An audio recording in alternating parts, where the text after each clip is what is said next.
Umaga po mga kapatid. Good morning po. And today is the first Sunday of the month of February. Yan, magpalit na po kayo ng kalendaryo kasi February na po. And sa araw po na ito ay mag-aaral muli tayo ng salita ng Diyos. But before we start, let me just give you some few reminders. As always, to please silence your phone. Pakisabi sa katabi, pakisilent. Yan. And also get your pen and your notebook sapagkat lamang ang nagsusulat. Tama po ba? Amen. Pag tinanong mo yan, may maisasagot siya because he has taken down notes. Also, don't forget to invest and invite.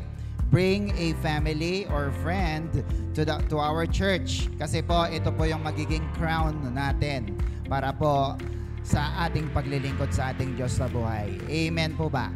Amen. So kung handa na po tayo, ay sabay-sabay po tayong magdeklara ng deklarasyon ng pagpapala. Sige, upo ng maayos. In 1, 2, 3, go!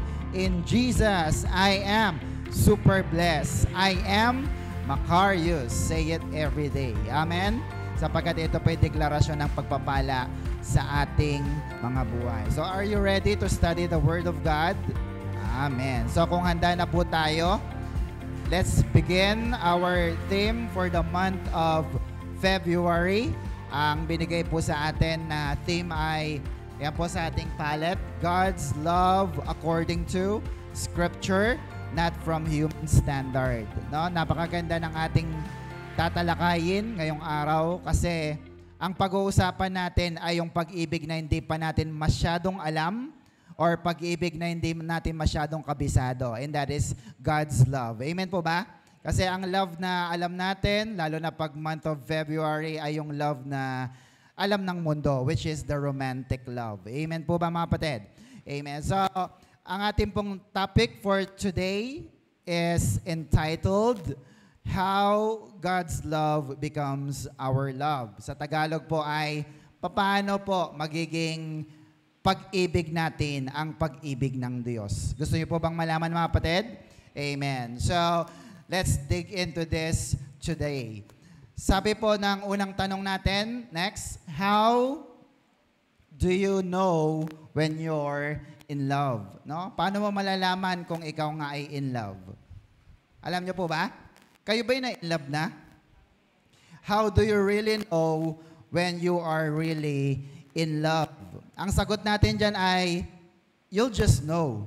Amen po ba? Basta malalaman mo lang yan. Pag naramdaman mo, alam mo, in love ka. Tama po mga kapatid? It is unexplainable. Sabi nga ng kanta, love moves in a mysterious ways. Diba? It's always so surprising. No? And you'll never know until it is there. Kaya kapag in love ka, alam mong in love ka. Tama po ba mga kapatid? Hindi ito po na puwersa. It comes naturally. So, kung natural itong nararamdaman natin, it also takes time. Kung gusto mo man siyang makalimutan o gusto mo man na tuluyan ang mawala ito sa puso mo. Maybe it takes years bago ito mawala. Can I hear amen? So, being in love is the happiest feeling a man can experience. Tama ba? Na-in-love na po ba kayo? Parang ayaw nyo sumagot, no? Ito ba yung pinakamasayang pakiramdam? Amen, no? Napakasarap umibig. Tama. And it gives you emotional energy. Kapag in love ka, inspired, no? Laging pakanta-kanta, laging gumagawa ng gumagawa. But it is also associated with the saddest, the gloomiest, the hurtful feeling if you cannot handle it correctly. Amen po ba? Kung masaya ito, ay may kakibat din ito na lungkot. Amen po ba? And some of the symptoms of this is depression and anxiety. Tingnan mo ang katabi mo. Mukha pa bang masaya? Yan. It is obvious if you are in love. Amen? Sabi nga ni Balagtas, ano yung sabi ni Balagtas? Ang pag-ibig pag pumasok sa puso ni naman ay hahamakin lahat, masunod ka lamang. No? Kaya pati mga magulang hinahamak na rin at kung sino pa. So, sabi pa ng kanta, kapag tumibok ang puso, wala ka nang magagawa kundi sundin ito. Daram, daram, daog. Na kayong kumanta. Pero, hindi ito yung love na ating pag-uusapan for today. It is not the romantic love, but rather, ang pag-uusapan natin ay yung, next po, God's love. Everybody say God's love. Yan. And our key verse is in 1 John chapter 4, verse 7 to 21. Sabi po rito, please bear with me lang po. Medyo nagabo lang ako hininga. 1 John chapter 4, verse 7, Dear friends, let us love one another because love comes from God. Whoever loves is what? A child of God and knows God. 8, whoever does not love does not know God. Bakit? For God is love. Sabi nga natin, God is love. No? Ang Diyos mismo ang pag-ibig. Hindi sinabing God has love, meron siyang pag-ibig at mamaya ay mawawala. Hindi po. Ang sabi doon, God is love. Siya mismo yon. Kaya pag kilala mo ang Diyos, marunong kang umibig. Can you hear amen? Kapag ang Diyos ay pag-ibig, what kind of love is God? Ang Greek word po ng salitang love, alam naman natin ito, it is agape. Very good. Palapakan mo ang iyong sarili. At least di mo makalimutan ang word na agape. Ano nga po ba ang agape? It is an idea that involves emotion. No? Ito'y kaisipan. No? At nagkakaroon ito ng damdamin. The quality of mind and heart which compels a Christian never to feel any bitterness, never to feel any desire for revenge, but always think and act for the best interest of others. No? Kapag naramdaman mo ang agape kind of love, wala ka nang mararamdaman na bitterness, hindi ka na bitter, hindi ka na rin nag-iisip na maghiganti or revenge. Ang iisipin mo na lang, paano kaya siya mapapabuti? Can you hear amen? Amen. Number 2 is love feast. Pag sinabing love feast, di ba po, ito po yung ginagawa ng mga old Christian na sila'y nagsasama-sama para sa isang pista. Ano po ba pag meron sa pista? Ano pang meron pag pista? Bumabaha, wantusawa ang pagkain, ang inumin. Amen po ba? Kung may pera nga, bumabaha din yan. Can you hear amen? At bumabaha din ng kasiyahan. No? Pag sinabi pong feast, it is a plentiful supply of something enjoyable. Kaya pag sinabing love feast, bumabaha ng pag-ibig mula sa Diyos. Can you hear amen? And in this love, God does not force Himself to anyone. Tandaan niyo po yan. Hindi kayo pipilitin ng Diyos na mag-church. Hindi kayo pipilitin ng Diyos na mag-journal. Hindi kayo pipilitin ng Diyos na mag-pray sa Kanya. Hindi. Pero kung maramdaman mo na mahal mo ang Diyos, dapat ginagawa mo yon para sa Kanya. Can you hear amen? Palapakan naman natin ang ating Diyos na buhay. Ngayon, mahal niyo po bang Diyos? Amen. Because we will go to the next definition. Yung number 3 naman po, next. It comes from the word agapao. Yung agape, dagdagan nyo lang po. It comes from the word agapao or agapao. It is the verb form. Pag sinabing verb, ano po yan? Action, word. Ito po yung pagsasagawa. Sabi diyan, to love dearly, magmamahal ka ng totoo, and to be loved. Dalawa po yun, ha?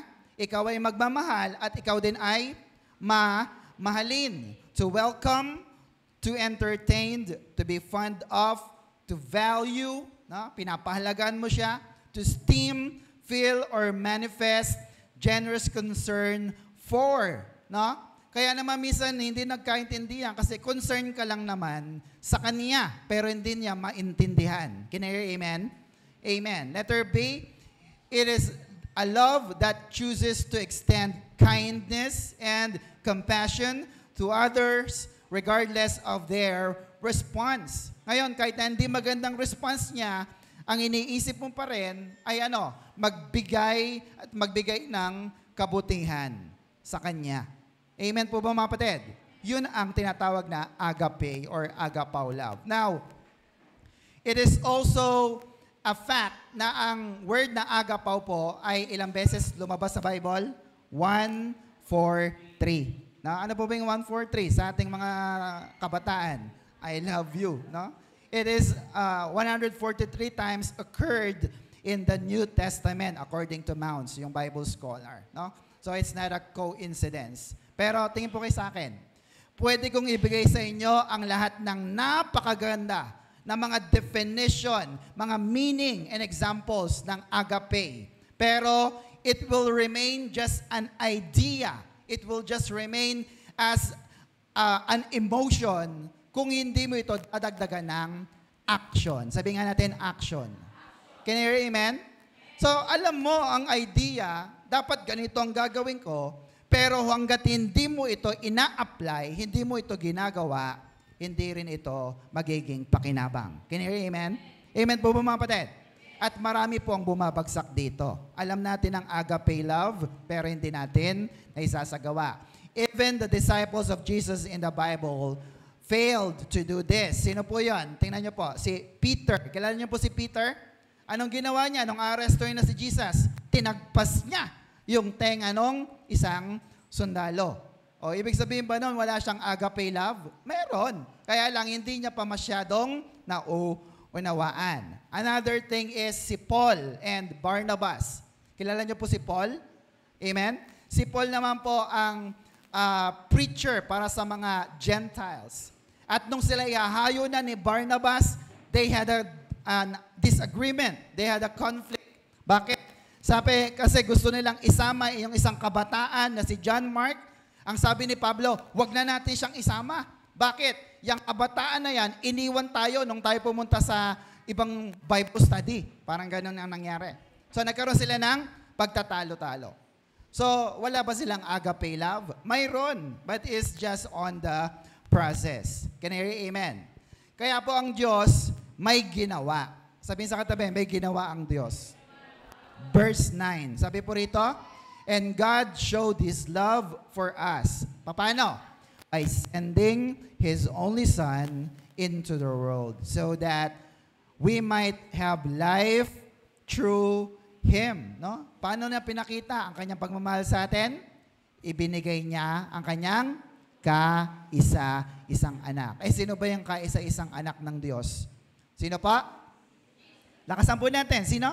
Si Jesus. Eh, sino ba si Jesus para sa Diyos? No? Para sa Diyos. Kasi kaisa-isa siya, kaya siya ang pinakamahalaga sa Diyos. Tama po ba? Alam mo yan, pag isa lang ang anak mo. Tama po ba? At pag may nang away dyan, eh, away talaga yan. Can you hear amen? Isa pa, isa siya sa pinakamamahal ng Diyos. Sabi ng kanta, the darling of heaven crucified. Diba? Darling yan ng Diyos. Pero ipinako para sa'yo at para sa akin, si Jesus. Amen po ba? Pero anong ginawa ng Diyos? May ginawa ang Diyos. Pinakawalan niya. Inilet go niya yung pinakamamahal niya para lamang sa iyo at sa akin. Para hindi ka na mahirapan at lahat tayo ay pumunta sa langit. Can you hear amen? That is what we call the greater love. Amen po ba mga kapatid? Amen. So remember this. Next, God is not mad at you. He is madly in love with you. Hindi galit ang Diyos sa iyo. Amen po mga kapatid? Kung tayo may nagkakagalit-galit, pero ang isipin mo, hindi galit ang Diyos sa iyo. Mahal ako ng Diyos. Mahal ka ng Diyos. Can you hear amen? Amen po ba? And He is madly in love with you. Mahal na mahal ka niyan. Mahal na mahal ka ng Diyos no matter what happened. Can you hear amen? So, we cannot practice agape without the help of Jesus. In love, Jesus was and is always looking out for the interests of others. Inuuna niya po ang kapakanan ng iba kaysa sa kanyang sarili. Bakit po? Kasi minsan, at mas madalas, inuuna natin ang ating sarili kaysa sa iba. Tama ba mga kapatid? Tama ba? And we are so selfish with ourselves. Gusto mo, ikaw lang ang mamahalin, sa'yo lang ang atensyon, at sa'yo iikot ang mundo. Pero hindi po ganun si Jesus. So we must love like Jesus. Can you hear amen? Amen. Verse 10, this is what love agape is. Ito daw po ang pag-ibig. It is not that we have loved God, but that He loved us and sent His Son to be the means by which our sins are forgiven. No? 11, dear friends, if this is how God love us, then, anong sabi? We should love one another. No? Ano daw ang pag-ibig na gustong ipakita ng Diyos? Hindi yung pagmamahal natin sa Kanya. Alam ng Diyos yan. Yung pagmamahal natin minsan ay tumatabang. Ano pa? Ito ay nawawala. Minsan ay nauubos. Tama po mga kapatid? Hindi yan ang gusto ng Diyos. Ang gusto ng Diyos ay yung pag-ibig na ibinigay niya sa atin. Kaya kung inibig niya tayo, ang utos ay ano? Love one another. Can you hear amen? Tingnan niyo po yan. Love one another. Ang utos po ay mag-ibigan sa isa't isa. In the context na kayo ay magkakapatid kay Kristo. Can you hear amen? Kasi kung hindi mo siya ituturing na kapatid, mahirap mahalin. Can you hear amen? Mahirap na bibigyan mo siya, hindi mo naman siya kapatid. Mahirap na tutulungan mo siya, hindi mo naman siya kapatid kay Kristo. Maliwanag po ba yun mga kapatid? Amen po ba? Pag sinabing magkapatid kayo kay Kristo, parehas kayong Christian, parehas kayong naglilingkod, at parehas nyong mahal ang Diyos. Can you hear amen? Amen po ba? Kaya definitely, alam din niya, hindi lang ikaw, alam din niya ang utos na love one another. Can you hear amen? Kasi kung ikaw lang nakakaalam nung love one another, ikaw lang ang magmamahal, edi mahihirapan ka. Can you hear amen? Kasi walang babalik sa iyo. Amen po ba? Sabi, love one another. Hindi lang ikaw ang magmamahal, hindi lang isa ang gagawa, kundi ano daw? Both parties magkakapatid kay Kristo. Can you hear amen? Sabi nga kanina sa verse 7, whoever loves is a child of God and knows God. No, sabi na, ano ba naman to? Christian pa naman, leader pa naman, hindi marunong magmahal. No? Kasi nga, baka naman hindi talaga sila magkapatid. Can you hear amen? And whoever does not love does not know God. Agape love is best displayed inside the church context. Kaya nga po may church tayo. Tayo ba yung magkakaano-ano? Maliban sa inyong mga talagang mag-anak, amen? Kaano-ano nyo po ba si pastor? Wala naman. Amen po ba? Pero dahil tayo magkakapatid kay Kristo, amen po ba? Na ipapadama natin sa isa't isa ang pagmamahal ng Diyos. Can you hear amen? It is inside the context of the church. Alisin mo ang church, pag nakita tayo sa labas, hindi tayo magpapansinan. Can you hear amen? Amen po ba? Sabihin sa katabi, kapatiran. Amen po ba? Yung mga aktivista nga alam nila ang word na brotherhood o kapatiran. Tutulungan yan. Can you hear amen?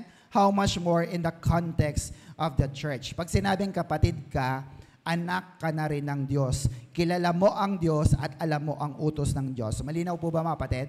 Sige, palapakan nga po natin ang Diyos. Bakit ko sinasabi? Sapagat kung hindi kayo parehas na Christian, mahirap po talaga na gawin ang love one another. Kasi lalabas, ikaw lang ang laging magbibigay, ikaw lang laging uunawa, at ikaw ang laging magpaparaya. Sila tanggap lang ng tanggap. Maliwanag po ba yun mga kapatid? Amen po ba? Pero pag ginawa natin ito, malalaman nila na talagang tagasunod ka ni Kristo. John 13:35, sabi dyan, if you have love for one another, then everyone will know that you are, ano daw? My disciples. Kapag nagmamahalan tayo sa isa't isa, malalaman nila na tayo ay mga tagasunod ni Kristo. Pag sinabi pong love one another, it is a distinguished mark of being a follower of Christ in a deep, sincere love for brothers and sisters in Christ. Amen po ba? So alam mo, sinabing sincere, hindi lang ito conditional. Sabi nga ni Pastor kanina sa radyong pinapakinggan namin, it is not based on a condition, kundi ito ay sincere. No matter what happens, you will love your brothers and sisters in Christ. Can you hear amen? Amen. Verse 12 ng ating key text, 1 John 4, verse 12, no one has ever seen God, but if we love one another, God lives in, ano daw? Union with us, and His love is made perfect in us. 13, we are sure that we live in union with God and that He lives in union with us because He has given us His Spirit. Malaking S po yan. Kaya pag malaking S, ito po ay ang Holy Spirit. No? Nangungusap sa atin ang Holy Spirit. Kaya kapag hindi Christian ang isang tao, even uma-attend siya ng church, hindi mangungusap ang banal na Espiritu sa kanya. Can you hear amen? Amen po ba? Nangungusap ang Holy Spirit sa ating born again spirit. Kaya nagagawa natin ang agape kind of love. At nakikita ito ng mga tao na kahit hindi natin nakikita ang Diyos. Nakikita nyo bang Diyos? Gusto nyo po bang makita ang Diyos? Paano daw? If we love one another. Sapagkat ang Diyos ay Espiritu. Tama po ba? Pero kapag nagmamahalan tayo bilang magkakapatid kay Kristo, nakikita ng tao ang Diyos. Maliwanag po ba yan? Amen po mga kapatid? Amen. Sabi nga nila, next, kindness is the language the blind can see and the deaf can hear. Ano po bang Tagalog ng kindness? Kabutihang loob, kabaitan. Can you hear amen? Kung mabait ka sa tao, ito ang lengguwahe na naririnig ng mga bingi at ito ang lengguwahe na nakikita ng mga bulag. Nakukuha niyo po yung mga kapatid? Sabi, paano nakikita? Paano naririnig? Kasi ipinapadama natin. Can you hear amen? Amen po mga kapatid? Amen. So ang utos ng Diyos, love one another. Hindi lang ikaw, hindi lang ako, kundi tayong lahat magmamahalan sa isa't isa. Can you hear amen?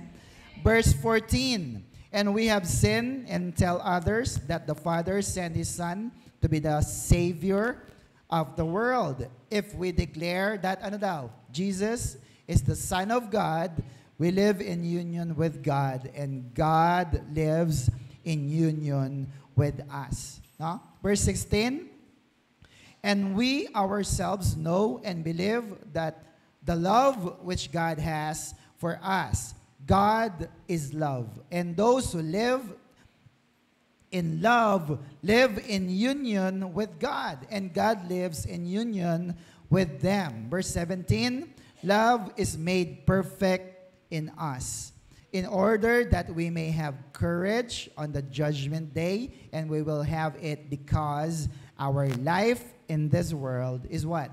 Is the same as Christ. No? Sa binasa ko kanina, ipinapakita lang ng Diyos na siya ay pag-ibig at kung tayo kaisa ng Diyos, tayo ay magkakaroon din ng pag-ibig ng Diyos. Ang tanong, kaisa po ba tayo ng Diyos? Umaayon po ba tayo sa gusto ng Diyos?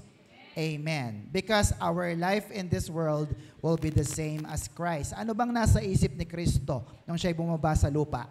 Nung siya ay ipanganak dito sa mundo? Isa lang po. Alam niyo po kung ano yon? Iligtas ka at ako. Can you hear amen? Wala nang iba. Kaya kung tayo man yung naging Christian dito, ano bang goal natin? Bakit ba tayo naririto? Para ba magpasikat? Para ba makilala? Para ba tayo ay magpagalingan? Hindi po. Ang ating pong goal, bakit tayo naririto, ay magligtas ng kaluluwa para kay Kristo. Para pag uwi natin sa langit, marami ang pupunta sa langit. Can you hear amen? Palapakan natin ang Diyos na buhay. Are you with me mga kapatid? So, anong ibig sabihin nito? Verse 18, next, there is no fear in love. Perfect love drives out all fear. So then, love has not been made perfect in anyone who is, ano daw? Afraid, yung mga takot. Because fear has to do with punishment. Kaya pala natatakot kasi parurusahan. Kaya marami po ang ayaw ng magmahal. No? Ayaw ng umibig. Why? Takot ng masaktan. Takot na siyang mabigo. Can you hear amen? So nagkakaroon siya ng fear sa kanyang buhay. Ang ibig sabihin po ng perfect in Greek is teleos, nandiyan sa baba. Ang ibig sabihin nito, brought to its end, finish, tapos na, wanting nothing necessary to completeness. Ang tanong, perfect na ba ang ating pag-ibig? Perfect na ba tayong magmahal? Hello? Hindi pa. Pero sa ating spirit, perfect na ito sapagkat yung pag-ibig ng Diyos ay nakadeposito sa ating born-again spirit. Can you hear amen? Hindi pa sapagkat ang ating soul and body ay hindi pa totoong magmahal sa ating kapwa. Can you hear amen? So, anong sabi sa verse 19? Next, We love because God first loved us. Umiibig tayo kasi inibig tayo ng Diyos una. If we say we love God but hate others, we are what? Liars, sinungaling. For we cannot love God whom we have not seen if we do not love others whom we have sinned. No? Hindi mo pwedeng ibigin ang Diyos na hindi mo nakikita kung hindi mo kayang ibigin ang kapwa mo na nakikita mo. Ang salita pong ginamit ay hate or meseo. Ang ibig sabihin ng meseo is to regard with less affection, less love, or respect less. No? Kaya po, madalas o minsan, hindi natin na ipararating ang agape kind of love kasi nga po, hindi natin pinagbibigyan ng pansin o tuon ang love na ibinigay sa atin ng ating Diyos na buhay. Can I hear amen? Ang tawag ng Bible doon ay liar. Sabihin sa katabi, liar. Ang tawag doon. Hindi siya ang liar, ha? Kundi ang mga hindi gumagawa ng pag-ibig ng Diyos na buhay. Can I hear amen? So, ang verse na ito, is this suggest na, sige, pabugbog ka lang muna, okay lang kahit saktan ka nila, okay lang kahit anong gawin nila sa'yo, steady ka lang ha, huwag kang gaganti. Yun bang ibig sabihin ng verse na ito? Hello? Hello, nandiyan po pa kayo? Kasi nga, ang sabi ay, mahalin mo siya. Mahalin mo ng pinakamataas ng pagmamahal. Ang ibig sabihin ba nito, kahit na nasasaktan ka na, ay okay lang at huwag kang gaganti? Anong sagot natin? Ang sagot natin ay yung sinabi ng Diyos sa Hebrews chapter 10 verse 30. Anong sabi ng Diyos? Everybody, we know the God who said, I alone have the right to take revenge. I will pay back. God also said, the Lord will judge His people. So ang sagot natin dyan ay, ang Diyos ang maghihiganti para sa iyo. Can you hear amen? Amen po ba mga kapatid? Because the best revenge is no revenge. I repeat that. The best revenge is no revenge. Amen po ba? Kasi kung gaganti ka ng gaganti, hindi matatapos yan. Maggagantihan lang na maggagantihan yan. Can you hear amen? Kaya ipaubaya mo sa Diyos. Ang sabi ng Diyos, I alone, sabi ng Diyos, have the right to take revenge. Vengeance is mine, sabi ng Panginoon, not yours. Can I hear amen? Amen po ba? So kung tawagin ka man na liar, is okay. Ang mahalaga lang ay ipinapakita mo ang pag-ibig ng Diyos at ipaghihiganti ka ng Diyos. Can I hear amen? Always remember this. Next, we cannot practice agape without the help of God's Holy Spirit. Can I hear amen? Tumbling ka dyan pag wala ang Holy Spirit sa iyo. Mahihirapan ka, mabibigo ka lang. Can I hear amen? Kasi kahit itry mo, no? Wala ang Holy Spirit, magagawa mo yan 1 araw, 2 araw, 3 araw, 1 buwan, pero after nun, wala na naman. Tama po ba mga kapatid? Because wala ang banal na Espiritu. I have met a lot of Christians for my 20 years, more than 20 years in service. Masasabi ko na wala talaga sa tagal yung pagiging Christian in terms of pagbabago. Amen po ba mga kapatid? Hindi porke matagal na, leader na, o simpleng member lang, ay mabilis magbago agad. Can I hear amen? Amen po ba? Magagawa mo lamang ang magpatawad, ang hindi gumanti, depende sa supply ng banal na spirito sa iyong spirito. Can you hear amen? Ano bang bunga ng banal na spirito sa Galatians 5:22? Alam na alam niyo yan. Love, joy, peace, patience, kindness, goodness, faithfulness, gentleness, and self-control. Amen po ba mga kapatid? So lahat ng yon nagmamanifest sa iyo depende sa supply ng banal na spirito sa iyo. Can you hear amen? Kaya sabi po rito, Galatians 5 verse 16. Next po. So I tell you, live the way the Spirit leads you. Then you will not do the evil things your sinful self or your sinful nature wants. Depende kung babad ka sa banal na Espiritu. Can you hear amen? Amen po ba? Kaya pala hindi may practice ang agape kasi hindi siya nililid, hindi siya ginagabayan ng banal na Espiritu ng Diyos. Are you with me, mga kapatid? Amen. Verse 21, the command that Christ, last verse ito ng ating key text, the command that Christ has given us is this. Everybody, whoever loves God must, ano daw? Love others also. Amen po ba? Sino man na nagmamahal sa Diyos, dapat po mahalin din niya ang kanyang kapwa. So, paano ba natin mamahalin ang ating kaaway? Anyone? Paano ba natin mamahalin yung mga kinaiinisan natin? Yung mga kagalit natin? Amen? Very good. Sige, palapakan nga natin kapatid na yon. Patawarin. Which is the best answer that we can have. Can I hear amen? Madali bang mahalin ang kinaiinisan natin? So, bagsak tayo sa agape kind of love. Can you hear amen? Kasi tayo, mamahalin lang natin yung mahal tayo. Tama po ba mga kapatid? Pero ano bang dapat nating gawin? Look at this. Next. Loving your enemies simply means to not avenge yourself. Amen po ba? Huwag mong ipagiganti ang iyong sarili. Can I hear amen? Yun ang ibig sabihin ng pagmamahal sa iyong mga kaaway. It means still being good to them, to overcome evil with good, no? Pero sabi ng iba, well, it is easier said than done. Tama po ba mga kapatid? Madaling sabihin, mahirap gawin. Tama po ba? Until ikaw na ang gagawa nito. Sinaktan ka, ang lagay okay lang. Andiyan po ba mga kapatid? Kaya nga tinuturuan tayo ng Diyos ng agape kind of love. Can I hear amen, mga kapatid? Amen. Sabi dito, maging mabait pa rin tayo sa kanila. Kayo po ba'y mabait? Tingin ka nga sa sarili mo, ako ba'y mabait? Ang tanong, ano bang mabait sa iyo? Hello? Nandiyan po yung mga kapatid? Hindi ibig sabihin na hindi siya mabait sa isa, ay hindi na siya mabait sa iba. Tama po mga kapatid? Kasi sa tingin mo siya ay salbahe, pero hindi naman siguro sa iba. Tama po ba mga kapatid? Amen. So, may kanya-kanya lang talaga tayong mga kahinaan at pinaglalabanan.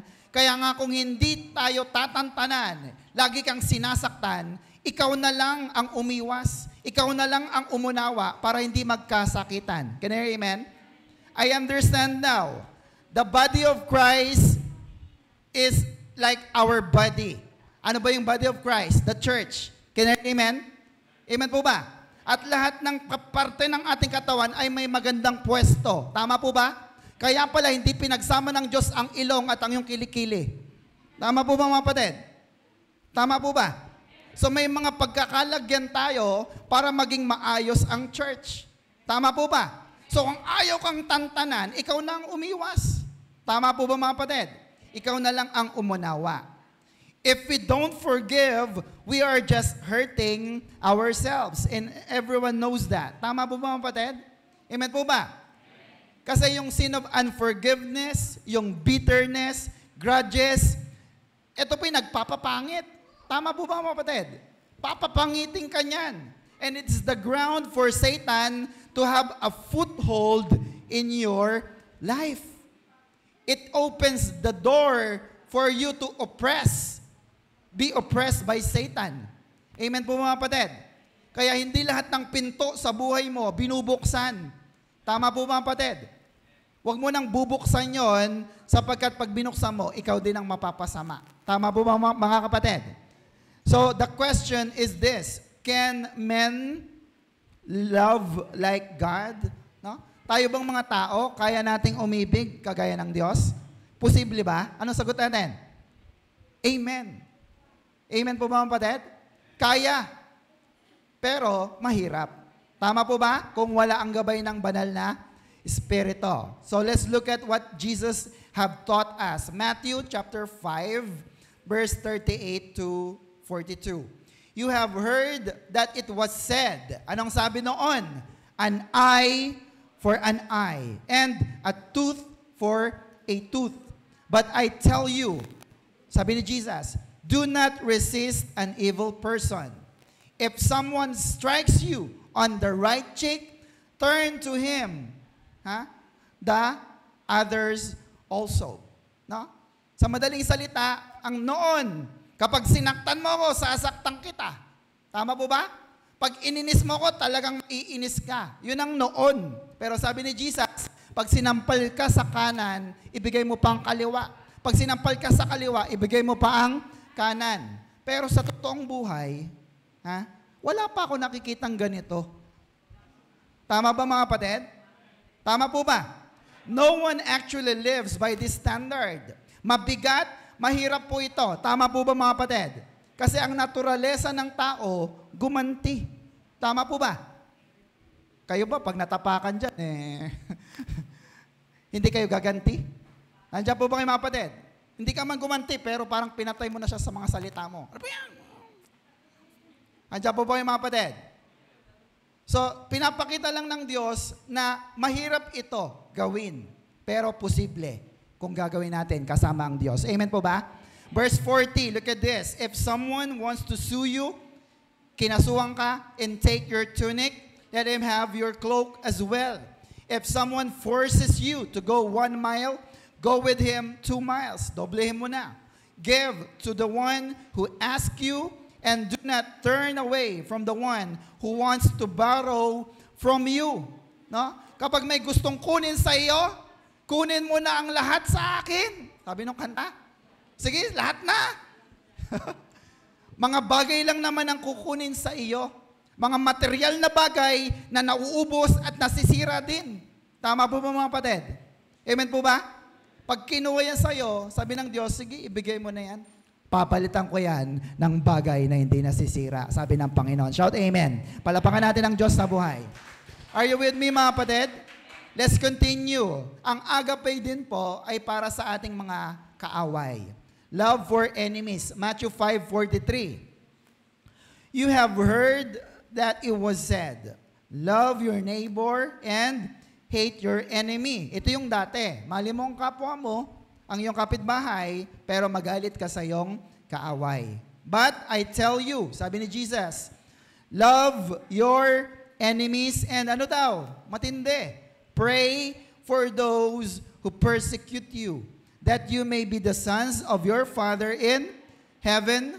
He causes His sun to rise on the evil and the good, and send rains to the righteous and the unrighteous. No?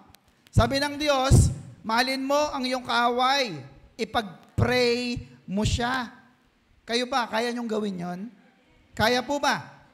Ipag-pray mo siya kasi hindi mo siya kaya eh. Ipaubaya mo na lang sa Lord. Amen po ba? At Lord, bahala ka nang baguhin siya. Tama po ba mga kapatid? Amen. Verse 46, if you love those who love you, what reward will you get? No? Gusto niyo ba ng reward?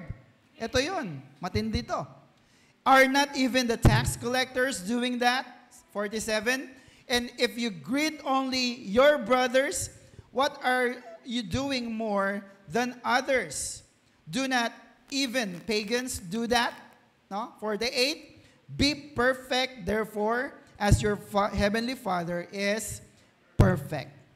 Amen po ba mga kapatid? So kung yung gagawan mo lang ng mabuti ay yung gumagawa ng mabuti sa iyo, yung babatiin mo ay yung mabuti lang sa iyo, may reward ba yon? Wala. Sabihin sa katabi, walang reward. Amen po mga kapatid? But we all know that no one is perfect. May perfect po ba rito? Kahit nga perfecto ang pangalan mo hindi ka pa rin perfect. Tama po ba mga kapatid? Amen po ba? So, God is being reasonable here. Sabi niya, ang utos niya, be perfect. Sabihin sa katabi, be perfect. Sa Tagalog, maging perfect ka naman. Tama ba? Alam ng Diyos, hindi ka pa perfect in your soul and in your body. Tama po ba? Kaya ang utos, kapag naging perfect ka na, yun po ang pinaka mabisang paraan for you to apply agape kind of love. Can I hear amen? At sinimula na ng Diyos na maging perfect ka. Saan tayo perfect? Hindi sa body, hindi sa ating kaluluwa, but in our born-again spirit. Pumalakpak nga po ang lahat ng born-again spirit. So you are 1/3 ready. Can I hear amen? Amen po ba? 3 bahagi mo. Yung isa, perfect na. 2 na lang, tatrabahuhin mo. Can I hear amen? Sabi natin kanina, ang agape is an idea that involves emotion. Tama po ba mga kapatid? Pero if you love your enemy, hindi mo sila mamahalin in an emotional sense. Tama po ba mga kapatid? Bakit mo sila mamahalin in an emotional sense? Kaaway mo nga sila. Pero ang principle is, yung agape kind of love, ito pong ibig sabihin niya. Next po, it means a true Christian will not seek to revenge or harm his enemy, but rather, ano daw? Seek his benefits.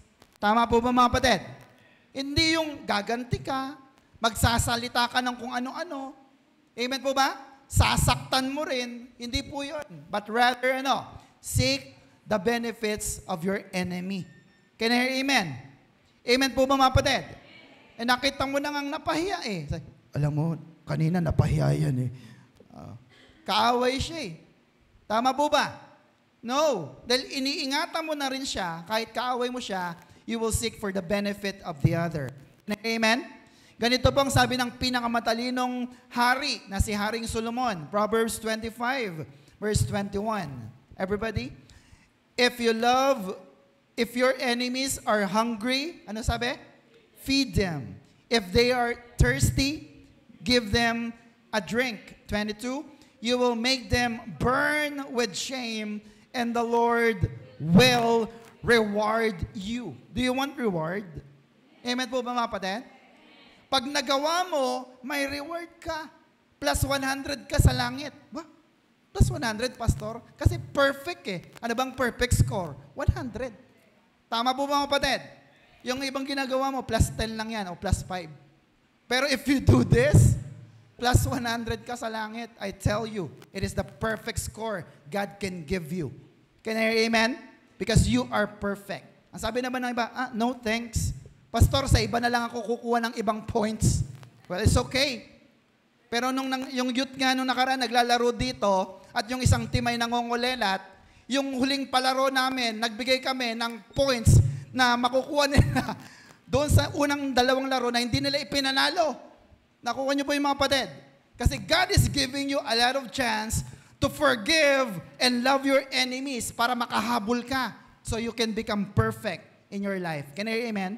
Amen po ba mga kapatid?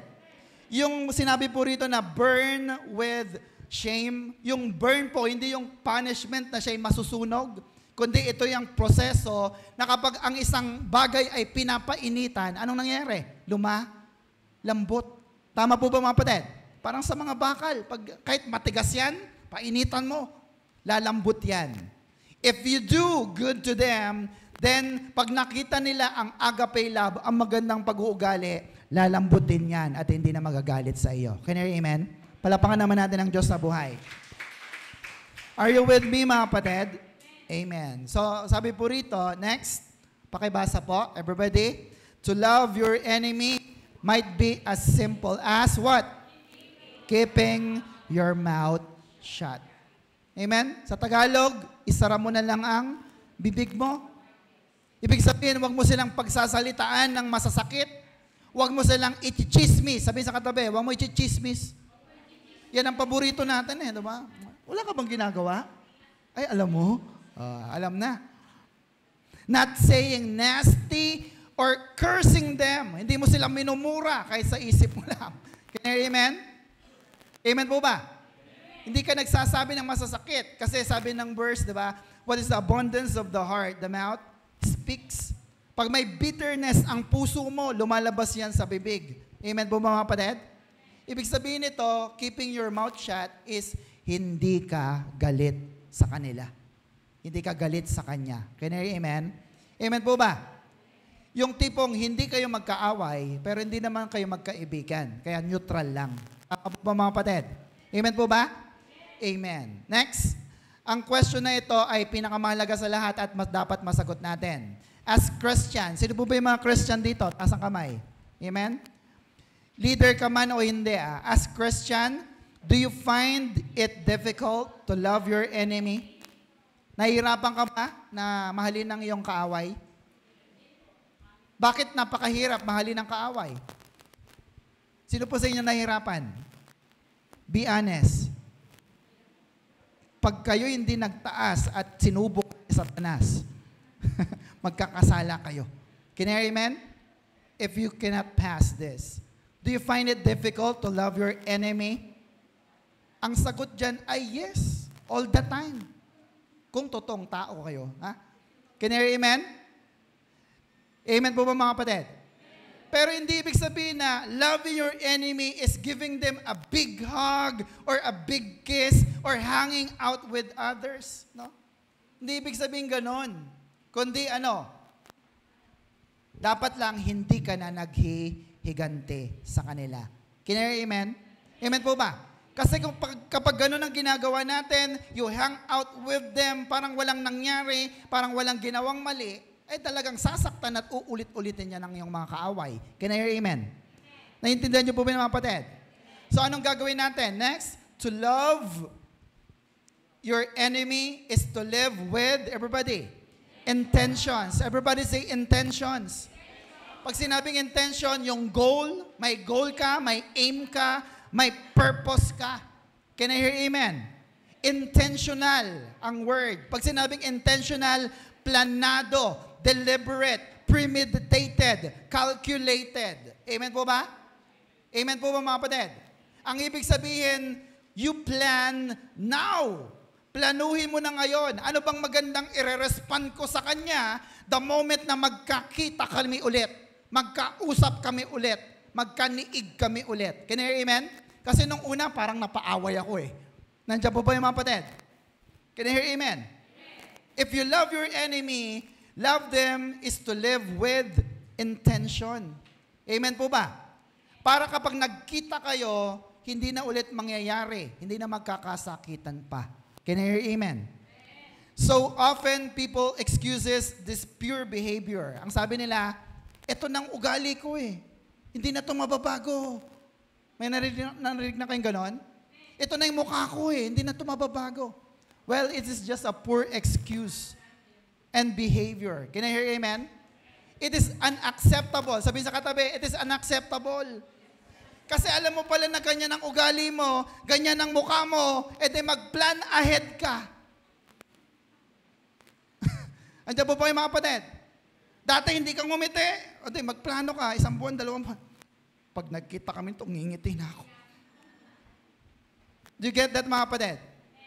That is why God is making us wiser than yesterday. Can I hear amen? Sabihin sa katabi, plan ahead. Magplano ka na ngayon so you can respond better, especially if you are provoked, no? You're getting impatient, no? Or someone is rude to you. Tama po ba mga kapatid? Amen? Ganyan talaga sila eh. Wala kang magagawa sa ugali nila, pero may magagawa ka sa iyong response sa kanila. Can you hear amen? So, ang advice lang sa lahat ng gagawa nito, we won't get it right all the time. Hindi mo yan magagawa ng perfect sa lahat ng pagkakataon. Can you hear amen?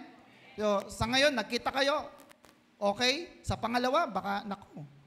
Sa pangatlo, okay? Sa pangapat, naku, baka hindi na naman. Can you hear amen? And sometimes we lose control and lash out, especially when we are provoked. Amen po ba mga kapatid?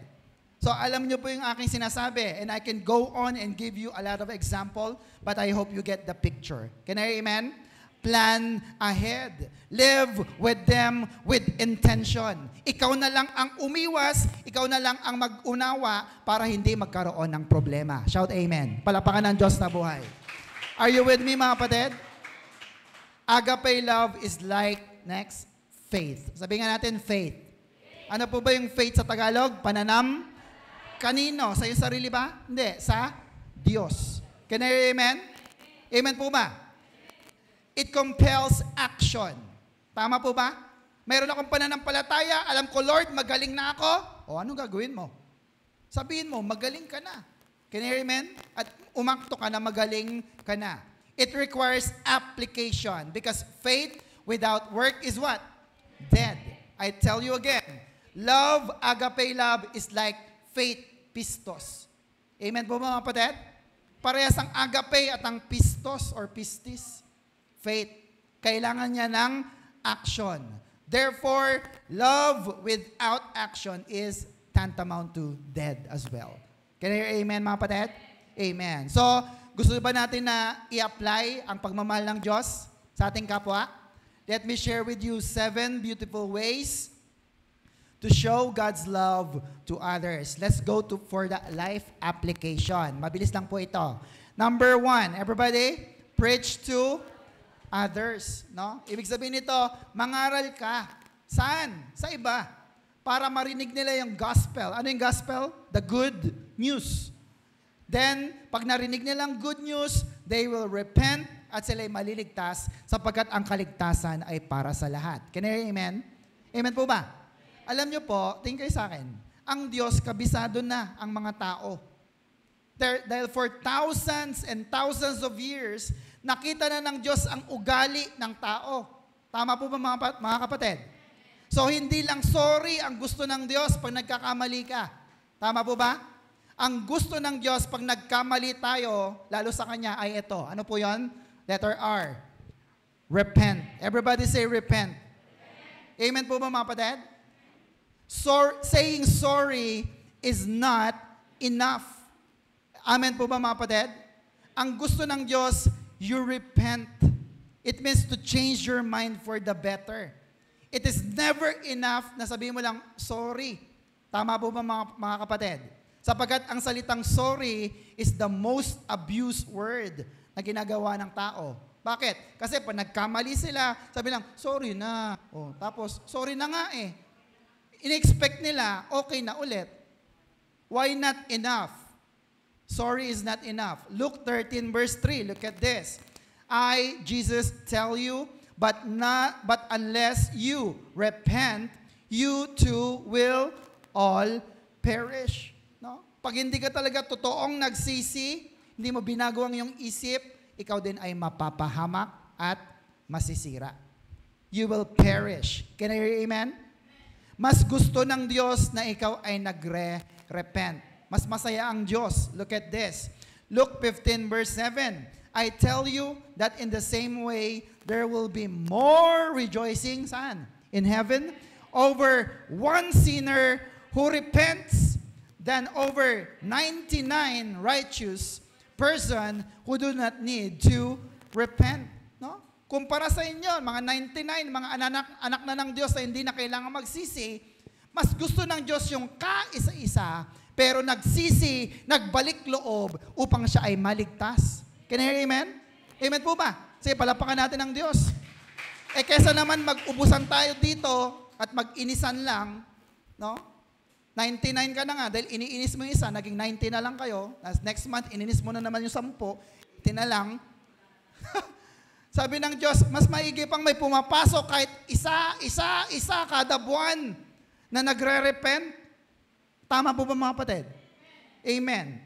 Sapagkat ang gustong ituro ng Diyos sa atin ay repentance. At ito rin ang gustong ituro natin sa mga tao. When you preach repentance, ano bang ibig sabihin ng repentance? Look at this. Repentance in Greek means metanoio. Sabi mo nga, metanoio. No? It means to change one's mind for the better. Sa Tagalog, babaguhin mo ang iyong isip para mapabuti ka. Can you hear amen? Oh, sabi ng ng leader mo, oh, late ka na naman. Oh, ay, sorry, I repent. Late ba ako? Anong oras ka dumating? 8:30. Anong oras ka dapat darating next week? 8:00 na. Can you hear amen? Kasi nagbago na ang iyong kaisipan. Maliwanag po ba mga kapatid? Heartily amend. Pag sinabing amend, adjust, improve, or correct with abhorrence. Naku, nalate ako, nagkamali ako. Dapat ngayon, lahat ng alarm bibiling ko para pag ang 7:30 pa lang, gising na ako. Kasi galit na galit kang malate. Can I hear amen? Amen po ba? What else? To think differently. Mula ngayong taon, 2024, hindi na ako malilate. Hindi na ako malilate. Andiyan po kayo mga kapatid. You think differently. What else? To make a change of principle and practice to reform. Yung mga pamahiin mo na, okay lang yan. Sa trabaho nga, nalilate din ako eh. E di sa church din. Andiyan po yung mga kapatid. I tell you, do you want to become a manager? Do you want to climb up the ladder of success? Don't be late. Can you hear amen? Ako po yung naging supervisor din sa malaking mall dito sa Pilipinas. And I know the discipline. Hindi ka nila ipopromote kung sa time pa lang hindi mo kayang ibigay. Can you hear amen? At kung sa church hindi ka nalilate, kahit ang boss mo ay hindi mo nakikita, how much more kapag nagwo-work ka na, nandyan ang boss mo, ayaw mong malate kasi nasanay ka sa church. Can you hear amen? Palapakan naman natin ang Diyos sa buhay. Are you with me, mga kapatid? Amen. So you change your principle, your practices. You make a reform. So hindi lang basta sorry. Amen po ba mga kapatid? Sabihin sa katabi, magbago ka. Amen po ba mga kapatid? Sa iyong isip, sa iyong puso. Sapagkat ang totoo, ayaw natin na magpatawad kasi baka umulit-ulit yung tao na yan. Can you hear amen? At pag ganito ang ating kaisipan, sabi nga, metanoio, change one's mind for the better. Baguhin mo ang isip. Sabi nga sa katabi, baguhin mo ang isip mo. O anong gagawin mo? Isipin mo na lang, hindi kasi niya maabot yung magbago ka agad. Can you hear amen? They are mentally challenged. Hindi nila masyadong maisip ang magbago. Ayaw pa rin nilang magbago. Nahihirapan silang magbago. Yun na lang ang isipin mo para hindi ka ma-prostrate. Can you hear amen? And after all, ang pagbabago hindi po yan overnight. Tama po ba? Hindi yan magyayari agad-agad. It is a process. It is called sanctification. Change of your soul in your mind, emotion, and will. Ano yung emotion, yung mind mo? Hindi agad na babago ang iyong mindset. Can you hear amen? Kasi minsan highly opinionated ka. Dami mong alam. Amen po ba? May sinabi ng Diyos, ayaw mo pa rin paniwalaan. Hindi ka agad nababago ang iyong emotion because some have fear. They have phobia. Amen po ba mga kapatid? Naku, baka pag binigay ko to, walang bumalik sa akin. Ayaw nila. Amen po ba? They also have the problem with their will. Ang gagawin lang nila yung gusto nila. Amen po ba? And people have their ways to do things. Tama po ba mga kapatid? So, sabi ng Diyos, ganito ang gawin mo, pero ang ginagawa mo, baligtad. So, ang iba po talaga, when they repent, nag-a-adjust pa po yan. Sabi sa katabi, nag-a-adjust pa yan. Kaya lang sana wag tagalan. Amen po mga kapatid? Kasi ang Diyos lagi nag-a-adjust para sa atin. Amen po ba mga kapatid? Isa pa, hindi lahat ay pinanganak agad na matalino. Tama po ba mga kapatid? Amen po ba? Hindi lahat marunong. Sabi, ang repent ay change of the mind. No? Hindi lahat marunong sa buhay. Kaya yung iba, dahil hindi nga masyadong katalinuhan, madali rin makalimot sa pinangako niya. Kaya ganun talaga. Sabi sa katabi, ganun talaga. Ikaw ang magtsatsaga dyan. Amen po ba mga kapatid? Kaya nga sabi ng kasabihan nila, ang may malawak na pangunawa, siya na lang ang umunawa. Tama po ba? Yung iba, pasok dito, pinagsabihan ka na masakit, pasok dito, anong gagawin? Huwag mo pababain dito, labas na rito. Tama po ba mga kapatid? Amen? Kapag ganyan ang yung kaisipan sa kanila, imbis na magalit ka, maaawa ka pa nga, kaya napapatawad mo ang iyong kapwa. Kaya amen? Palapakan natin ang Diyos. May mga hindi pagkakaunawaan sa loob ng church at hindi po ito maiiwasan. Pwedeng problema sa miyembro, pwedeng problema sa pastor o sa mga leaders. Tama po ba mga kapatid? Because we have our expectation. Sabi mo nga, expectation. In-expect ng leader mo ganito, ikaw naman, in-expect mo sa leader mo ganito. Kaya hindi nagkakaunawaan. At madalas po, hindi ito nililinawan at hindi na pag-uusapan. Kaya ang tanong ni Peter ay ganito. Last verse na natin. Matthew 18:21. Then Peter came to him and asked, Lord, how often should I forgive someone who sinned against me? Panginoon, ilang beses kong patatawarin yung nagkasala sa akin? Ang sagot niya, sorry sumagot, 7 times. Sabi ni Jesus, no. Jesus replied, ilan daw? 70 times 7. Hello? Nandiyan po ba kayo mga kapatid? Amen? 70 times 7 means unlimited forgiveness. And this is the number of perfection. Now, tatanungin ko kayo, kung ang hinihingi ng Diyos ay perfection mula sa iyo, yung kayang reward niya ay perfect reward din. Amen po ba mga kapatid? Malaki ang hinihingi ng Diyos sa iyo. Malaki rin kaya ang reward na ibibigay niya? Yes. Can you hear amen? Amen po ba? Ang kapalit ng hinihingi ng Diyos ay malaki rin. Kaya napakahirap man sa ating kaluluwa ang magpatawad, nagpapatawad tayo kasi alam natin na kahit walang pag-asa ang tao na yan na magbago, kaya siyang baguhin at patawarin ng ating Diyos na buhay. Shout amen. Can I hear amen, mga kapatid? That is the agape kind of love. Are you with me? Next, number 2. Ano pong life application? Everybody, pray for others. It means, pag pinagpipray mo ang isang tao, mahalaga siya sa iyo. Can you hear amen? Pinagpipray niyo po ba si pastor? Ilan bang pastor nyo? Isa lang. Kayo, pinagpipray ko kayo, isa-isa. Ang dami nyo. Andiyan po ba kayo mga kapatid? Amen? Number 2, give to others. Give out of love, not out of compulsion. Amen po ba mga kapatid? Kasi alam natin, it's better to give than to receive. Lalo na kung meron ka, magbigay. Amen? Number 4, forgive others. Magpatawad. Number 5, correct others. Amen po ba mga kapatid? Hindi pala love na yung nagkakamali na ang isang kapatiran, hindi mo pa rin siya kinokorek. Tama po ba? Amen. I-correct mo din siya para makita niya ang kanyang pagkakamali. Sapagkat sabi ng Proverbs 27:5, wala dyan, open rebuke is better than secret love. It is better to correct someone openly than to have a love that is not shown. Amen po ba? Mahal mo nga siya, hindi mo naman siya kinokorek. So, dapat i-correct mo pa rin. Amen po ba mga kapatid? Number 6, ano po yon? Serve others. Naglilingkod sa iba. Kayo ba'y naglilingkod sa iba? Nanlilibre ba kayo? O gusto nyo kayo lang lagi libre? Nagpapasakay ba kayo ng libre? Hello? Walang bayad? Tumutulong? Amen. Number 7, last, check on others frequently. Kamustahin mo naman. Sabi sa katabi, kamustahin mo naman. Amen po ba? It means you show care and you are not just self-seeking. Are you with me mga kapatid? So, ano-ano po yun ulit? Number 1, preach to others. Number 2, pray for others. Number 3, give to others. Number 4, forgive others. Number 5, correct others. 6, serve others. And 7, check on others frequently. Dalas-dalasan natin. Can you hear amen? So what is our Macarius challenge, everybody? Let's learn to love like God. Again, isang malakas. Let's learn to love like God. Amen?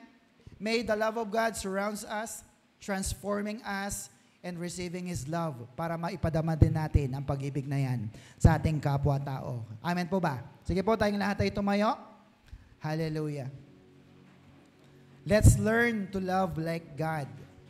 Ang agape kind of love is just an idea. Natututunan po yan. Pero hindi lamang po yan basta natin dapat matutunan because we have the word agapao or agapaw. It means to love and to love back in return sa ating kapwa. Panginoon, salamat po sapagkat ang araw na ito ay araw ng pagtatalaga ng aming buhay at pag-ibig sa iyo. Na kung saan, Panginoon, kami po minsan o madalas ay nakakalimot na magbalik ng tunay na pag-ibig.